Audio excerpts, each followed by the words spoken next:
So Polkadot. Nothing that I know of in the news, but to be fair, I haven't checked. But I will say, I have had a bit of a change of heart on Polkadot, guys.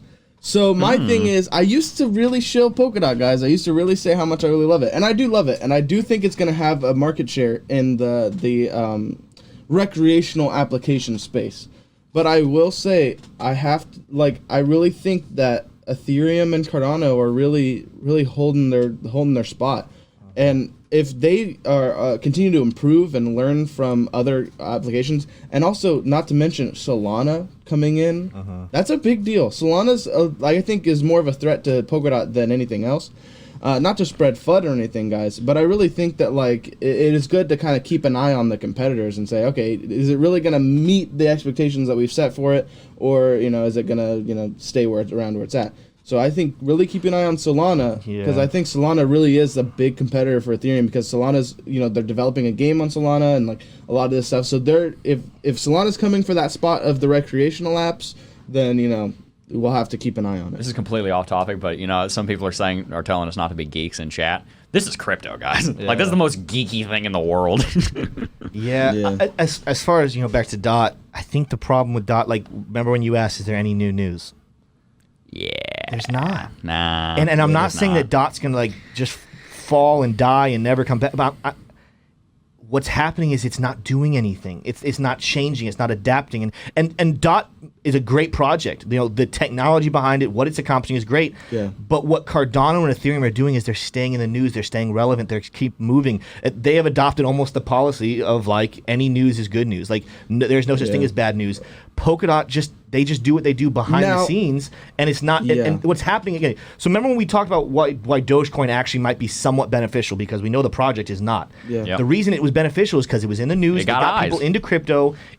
DOT is not doing that, and there are projects like Ethereum, Cardano, and I'm not saying they do exactly what DOT does, but I'm saying when you look at things like Ethereum, Cardano, and now we see things like Solana sleeping up too, they're accomplishing everything that DOT has. At a certain point, what is DOT's use case going to be that another project doesn't do? Yeah, so the thing is, though, it's almost arguable that is this the way it should be done? Because we don't necessarily know. We don't have a look behind the curtain of what they're actually doing, or what they have built, right? So the thing is, what we know about Polkadot right now is it has a system with the parachains that lets it to where people who develop on it can take their own kind of offshoot of the chain and develop it as they like and as they see fit, and it benefits from all the things of the main chain, which is something a lot of these other currencies don't have yet. And I think that's something that's really powerful for being able to give developers the freedom to do what they want, which is huge, right? But also the thing is, they're being very hush-hush about their kind of development of it, and they're not really putting out a lot of news and a lot of big stuff. They're not like Charles Hoskinson, who just wants to, trash everything around him, and, and as much as I like him, it's true. He really does go on Twitter and make these live streams and goes, well, actually, this is why Ethereum's an old man, compared to, stuff like that. So it's and it's almost like, okay, it is interesting, because a lot of the arguments you can make for Cardano is, are you putting your money where your mouth is? It's been speculative for a long time. So it's okay, is Polkadot actually working on it while everyone else is talking about them doing it? The only thing, though, is, and Jebb, tell me if you disagree, what is driving a lot of stuff right now is communities, and I don't know how strong the DOT community is. There's obviously a massive Bitcoin community that doesn't get talked about that much because it's like a no duh. But the Ethereum community, the Cardano community, I think Solana's got a community growing. Obviously, that's how Dogecoin became what it was, is because of the community. DOT doesn't have that, and so if they don't have what is driving these coins, because that's what we're ultimately talking about. We're not talking about if Polkadot works or not. We're talking about the price of it. The price is going to be kind of dictated by the community, and there really isn't a strong community for DOT right now. Yeah. So. Yeah, I think that's important to remember, because right now a lot of the valuation in cryptocurrency is not from fundamentals; it's from speculation. I mean, the Ethereum does not have $250 billion worth of product. Ethereum does not have $250 billion worth of people using it. Ethereum has $250 billion worth of $50 billion of people saying, "Oh, okay, I use this on the daily," and $200 billion worth of people saying, "Oh, I think this is going to be worth something in one day." Speculation is driven by people talking. There's no talk about Polkadot. So keep that in mind. I like Polkadot. I like his project, but I think my two colleagues here are absolutely onto something. Let's go ahead and do some technical analysis on Polkadot, though. Let's go ahead and look at .USD. Polkadot over the US dollar is a rather boring chart right now, so this is going to be short. Polkadot is trading down here sideways around $15 and change. We had a major jump up here, but I'm not going to consider it because it isn't that it's a bit of an outlier. Right now, Polkadot is very clearly in a symmetrical triangle pattern. The symmetrical triangle pattern is obviously going to break out at some point. Hopefully, we're going to see some more volatility coming back to Polkadot. That is going to depend on anything happening in the news. At the moment, there's nothing, so keep that in mind. We do just have a bearish MACD cross coming in on the 4-hourly chart, which could be strong enough to push us below our uptrending level of support here. If that occurs, then we definitely want to be looking for more support on Polkadot, of which at the moment there isn't a lot. Looking at our horizontal levels of support, we can see that there is a support level sitting at $10.80.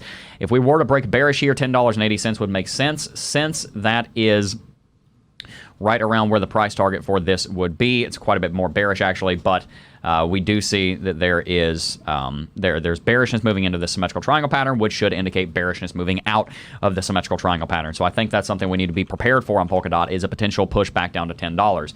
Out on the daily chart, there is some bullishness on the MACD, but we've been converging bearish for the last 5 days or so. Pay attention for a bearish MACD cross there, and the volume, I'm just going to guess, is very low, and yes, it is. So, guys, don't really need to do a lot of TA on Polkadot. I'll look at Lux Algo just for the sake of it. We can see that we're strong bearish right here on the daily chart. We're strong bearish on the 4-hourly chart, and on the 1-hourly chart, I would imagine there's a sell signal right here. There is. Like I said, guys, if you want to get Lux Algo, the link's in the description box down below. Fantastic indicator. Best addition I ever made to my trading view. Check it out. You can use coupon code Jebb, Jebb, for 20% off at checkout. But, guys, I'm going to be honest, on Polkadot right now, I'm looking at a $10 Polkadot, maybe $11. That's why it's gonna happen. So that's my take. Do you guys have any other takes on that? Yeah, I'm gonna buy it. You're gonna buy at it $10. I'm gonna buy a lot of it. Well, because like I think even reading the chat, like I do realize, yeah, there is not a community, so there's not really much. I mean, there is a community. It's just a dormant community. The reality is that until we so my thoughts are, the reason why I was saying that it's almost good that they're working the way they are is because the thing is, soon enough, they're going to be able to drop something that's big news, is what I'm thinking, right? Like, and that's also speculative, but I hope that's the case, right? Because if they're really working on something, like somebody said they're dropping the pair chains in September, that's huge. Yeah. So when they get something to where they're dropping not just news, it's not just an opinion piece from their developer, it's not just a Vitalik or, somebody saying, well, actually, Bitcoin is, no, it's actually something big. Like, it's actually like them dropping something substantial of like, okay, you can use us now, I think that's gonna cause a ripple. I think so. I think it's keep an eye on it. Keep an eye on it, but it's still speculative. Yeah, see, that's the key word you just used right there. Speculative. Like, until it happens, can we really? Yeah. Do too much with it. I think we've known that its value can hit at least $40. So right now, still is a good time to. Yeah, no, I mean, like I said, I don't think that Dot's going to disappear and die. I think it has new all-time highs to hit. I just think, like, it's going to get dwarfed by things like Ethereum and Cardano and potentially even Solana. I think Solana is the one I'm worried about. I'm not necessarily worried about Ethereum. I'm Ethereum a little bit, not really Cardano, but definitely Solana. Because if Solana's doing the same thing and it's doing it better, then... Yeah.